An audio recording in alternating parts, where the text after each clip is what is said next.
बहुत समय पहले की बात है। बहुत दूर एक जंगल हुआ करता था। उस जंगल में एक पीपल का पेड़ था। वह बहुत पुराना पेड़ था। उसको देखकर लगता था कि उसका उम्र 100 साल हो गई होगी। कोई राहगीर उस जंगल से जाया करता था तो उस पेड़ के नीचे आराम कर लेता था। उस पीपल के नीचे काफ़ी ठंडक थी। गर्मी के मौसम में राहगीर को बैठने पर मजबूर कर देता था। उस पीपल के पेड़ पर कई चिड़ियाँ अपने घोंसले में रहा करती थी। एक कौवा ने देखा एक शिकारी इस पीपल के पेड़ के पास आ रहा है। कौवा जल्दी से पीपल के पेड़ के पास आया और सभी को शिकारी के बारे में बता दिया। कौवा ने सभी पक्षी से कहा, देखो किस तरह हम लोग को दाना डालकर फंसा रहा है अपनी जाल में। उस दाने की ओर देखना भी नहीं है। कौवा की जानकारी देने के बाद कोई पक्षी नहीं गया उस अनाज को खाने को।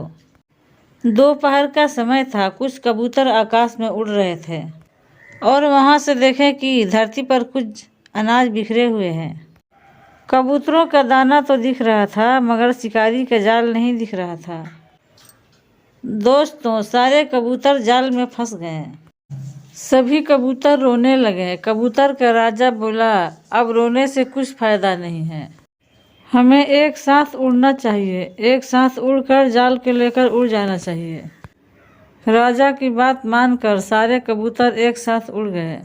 एक साथ उड़ने के कारण सारे कबूतर जाल को लेकर आकाश में उड़ गए।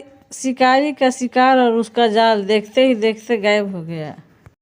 आकाश में उड़ने के बाद कबूतरों का राजा ने कहा, हम सभी को दक्षिण की ओर उड़कर चलना चाहिए।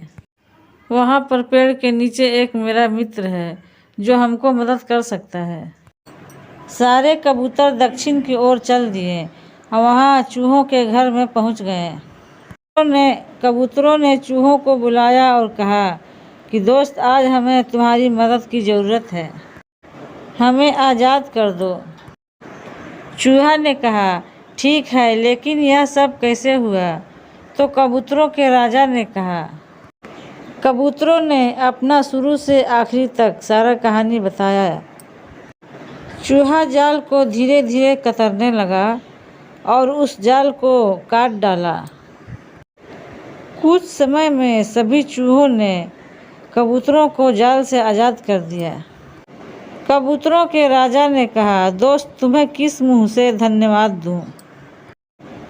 तब चूहा ने कहा, दोस्त, एक मित्र दूसरे मित्र के न काम आए तो वो दोस्त कैसा।